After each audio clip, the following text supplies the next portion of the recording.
Assalamualaikum warahmatullahi wabarakatuh. My name is Pebriansi Pagala and my official number is A1M218097. So today I'm gonna talking about cooperative projects and presentation. Far too much of traditional education is aimed at transfusing basic facts and skills into students. Academic standards benchmarks are established and much of the teaching profession is focused on instilling in students predefined competence. High-stakes tests largely dictate what is taught and are barometers of whether educators are successfully teaching students.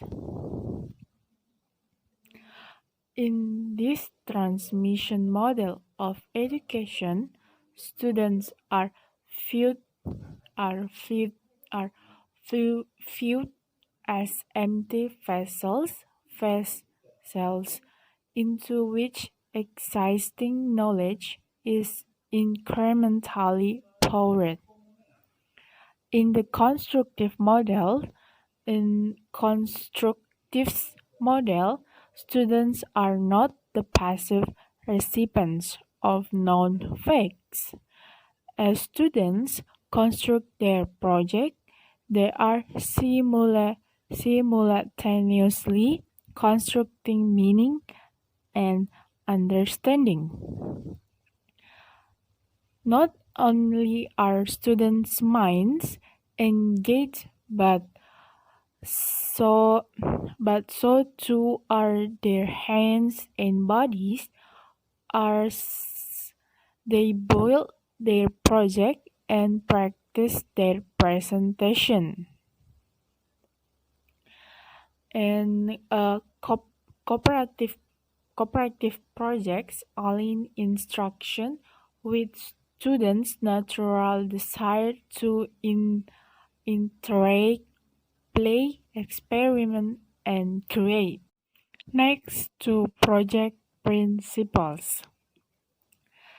The extent to which this time is productive depends in part on the amount and kind of structuring put in place before the students go to work. Structuring facilitates the construction of knowledge for all students in a democracy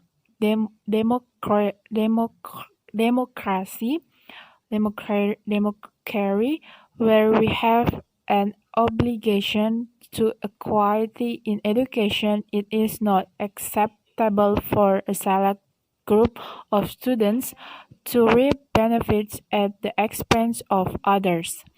To ensure our cooperative project are good cooperative learning as opposite to W's group work, we apply the basic principles of cooperative learning, use structures, and occasionally use processing. Let's look first at the basic principle applied to cooperative projects. Here we focus on the principles as they apply to creating successful cooperative projects. First, we have positive interdependence. Structuring positive interdependence into cooperative projects is useful for a number of reasons. When students work together on a project and the success of one contributes to the successful success of all, a positive climate is created. Positive interdependence fosters helping, encouraging, and tutoring.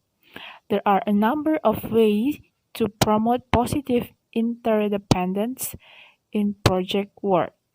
Second, we have individual accountability. Making each student individually accountable for his or her contribution to the team project is another way to ensure all students participate. Students put more effort into a project if they know they are being held individually accountable for their contributions. Individual accountability increases individual participation, aids in equalizing participation, and eliminates the problems of the freeloader and the workhorse. Okay, third we have equal participation. One of the biggest pitfall for cooperative projects is unequal participation. One students or some students work extra hard on the projects while the others do little. Students have different abilities and different talents, so not every student needs to do the exact same thing for the exact same amount of time. There are some basic ways to ensure that students will participate about equally or equitably. And fourth, we have simultaneous interaction. Simultaneous interaction increases engagement and decreases of tax time during cooperative projects. We structure the tasks so that interaction occurs simultaneously both within and among teams. The same is true within teams. The biggest obs- obstacle to simultaneous engagement is a sequentially designed project. Most projects do have a logical sequence to completion, so some sequential interaction may be unavoidable. Move to project structures.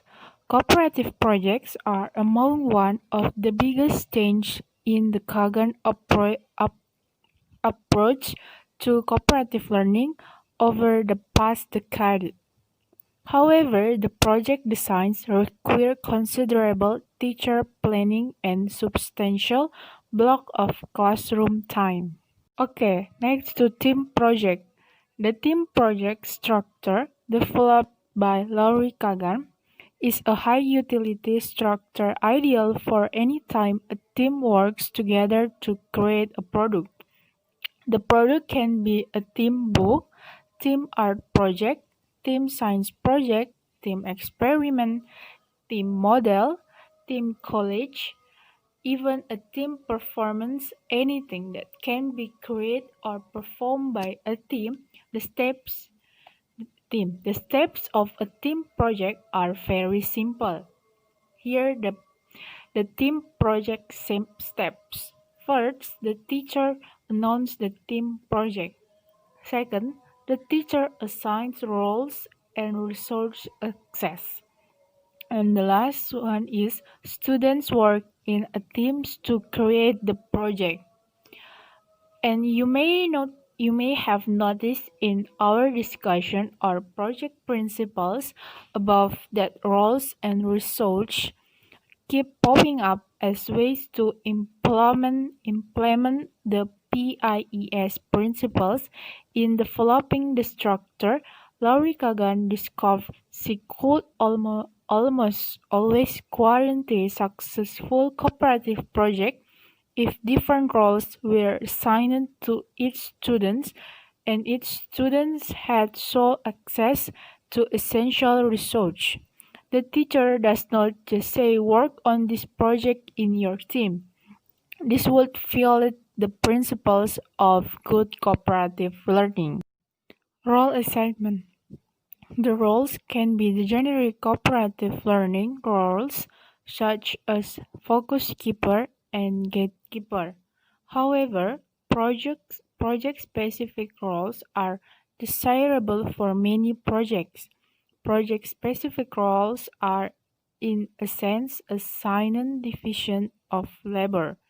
These roles can be rotated on a specific time schedule. Research access. Access to the research may be dependent on a student's role. For example, the cutter is the only student who can use the scissors. If the cutter role is rotated to another student, so are the scissors, but research are not always depend on the role. This way, every student is included in the team project. In introducing project.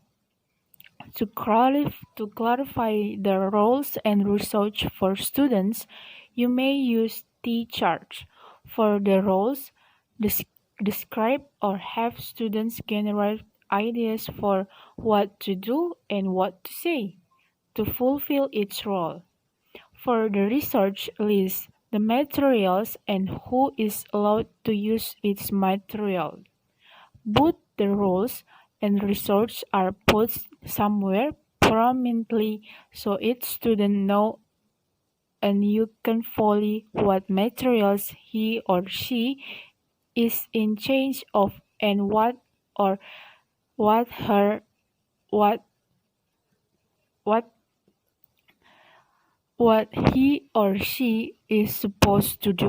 Structures for sharing and presenting projects. Teams can learn a lot from each other. Sharing among teams is helpful. Also, if each team is working on a different piece of the class project, teams can coordinate efforts so their piece fits well in the larger class puzzle. Sharing among teams furthers the cooperative community norm. It says we are in the classroom to learn from each other and to create the best project we can. In contrast, an inter-team competitive atmosphere is created when teams hide their project from other teams in fear that another team may steal their ideas and create an equal or better project. Inter-team competition can be strong motivator for teams striving to be the best, but in the long run it undermines motivation because only one team is the best and the others become dispirited.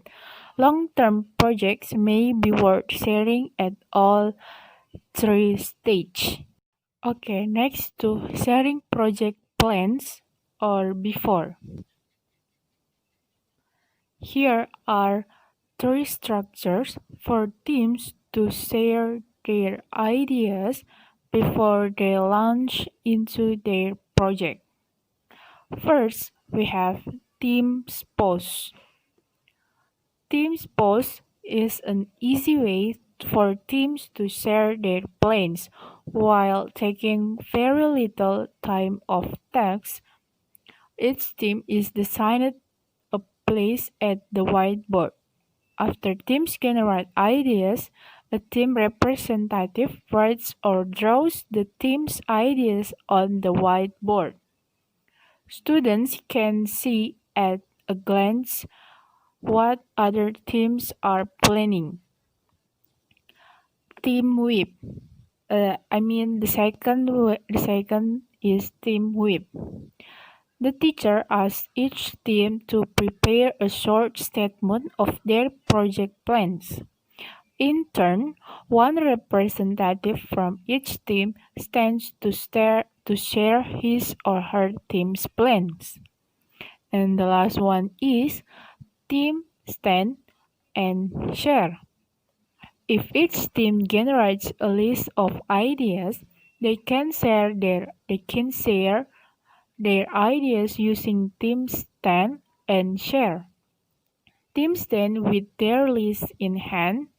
The teacher calls on one student and he or she shares one item from the team list. The recorders on the other teams add the item to their list if it is a new idea, or check it off if they also come up with that idea. Team sheet when all ideas have been shared. Sharing project process or during. Here are some strong structure for teams to share their works in progress. First, one stray. One teammate stands up and strays to another team. He or she views the other team's project and reports back to his or her own team. Often for one stray, each teammate gets a turn straying to a different team. Second is three stray.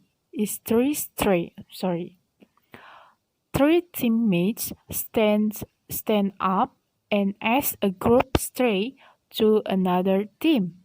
One teammate stays behind to answer questions and share his or her team's progress.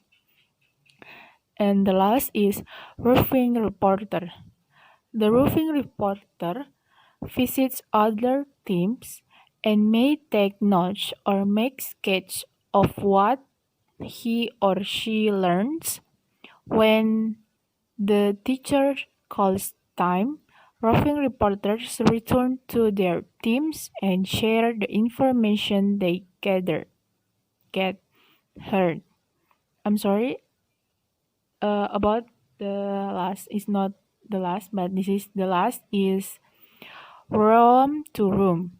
Once students have made visible progress on their project, the teacher says, "Everyone, please stop working and stand up. Roam the room." Teammates may go from project to project together. They may break into pairs or everyone can go their own way. When they return, they discuss what they learned and what they want to integrate into their project. Products and presentation after. Once teams have completed their project, it's time to share with other teams. There are a number of good structure for sharing team projects. 1. Number group presentation. Team projects are displayed on the team's table. All students first once go to team 1. All students 2 go to the team 2, and so on. That team represents the project to the group. The group rotates to the next project and the next team represents the project. 2. Number group interview. Number group interview is the same as number group presentation, except the rep is asked questions by the members of his or her group. Carousel, 3. Carousel feedback. Team projects are placed on the team's desks or pods around the room with a feedback form. When discussion time is up, student 1 records the team's feedback. The team rotates to the next project, discuss it, and student 2 records the team's feedback. Teams use the carousel feedback form to record their feedback. When teams rotate back to their own projects, they read and review the feedback from other teams. 4. Carousel discuss. Carousel discuss works the same as carousel feedback, except students do not leave written feedback for their teams. They discuss the project, then when time is up, move to discuss the next project. 5. Roam the room. Like touring an art gallery, students are free to browse other teams' projects for a specific time period. Students may roam the room with teammates, a team partner, solo, or even with a student or students from another team. When they return to their teams, students discuss what they saw as they roamed the room using team interview or time round robin. 6. Team presentation. Each team make a timed presentation to the class.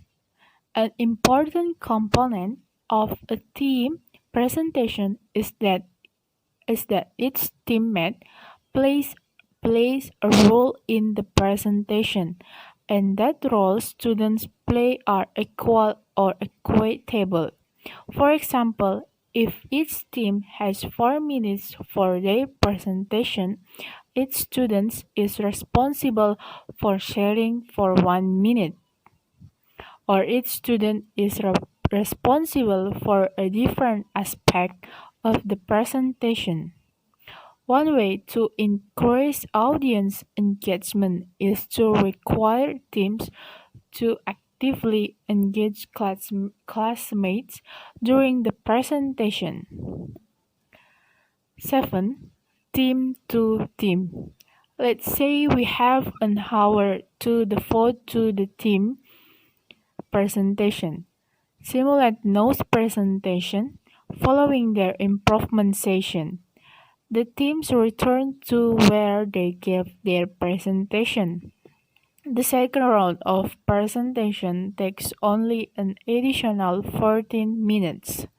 If the teams do not give their best presentation in their first try, they are left in the traditional approach to conclude that they are not very good at a team presentation. 8. Team up.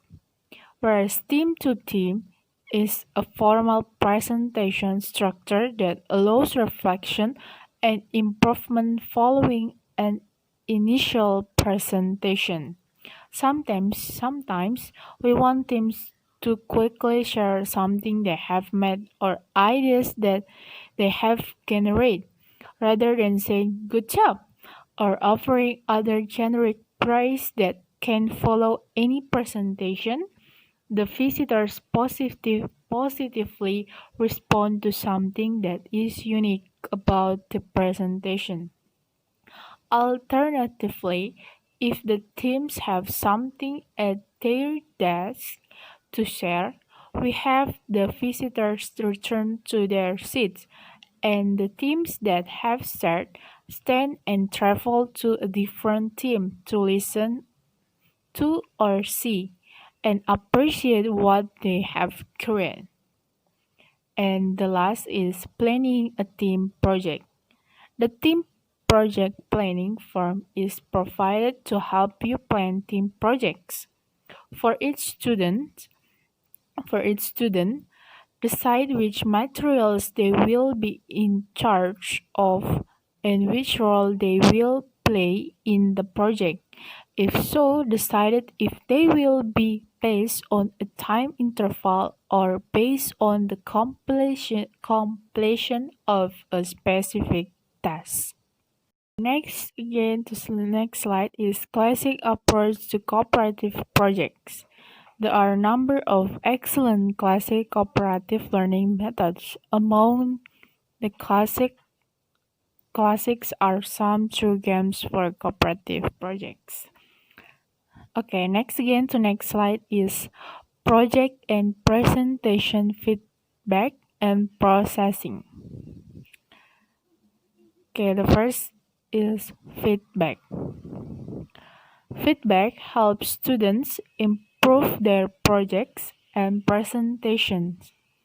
Often we involve the students in creating the evaluation matrix or rubric. Teams put in extra effort knowing that they will be evaluated by their peers. However, not all feedback needs be evaluative. Peer feedback can be used for the same purpose within the classroom. The presenters can ask the audience questions such as what did you learn, or what didn't you understand, or what questions were you left with. Feedback provides teams valuable insight to the audience perception of the team's project or presentation. For more formal feedback, use the team project feedback form or the how did they do from for little ones. If using a feedback form, the teacher can also fill out a feedback form or provide oral feedback. And second is processing. A number of processing forms are provided following the feedback forms. Students can fill out these forms while the other teams are providing written feedback. After all, the presentations are complete and students have received feedback. Students round robin read the feedback forms, then each share their own reaction to the feedback via a second round robin. The last material is project ideas and activity. There are countless cooperative projects. We can create projects for every subject area, for teams, for thinking, for decision making, and even fun projects for team building. Okay, I think that's all about cooperative project and presentation. I hope you will understand what have I explained to you. And the last word I say is wassalamualaikum warahmatullahi wabarakatuh.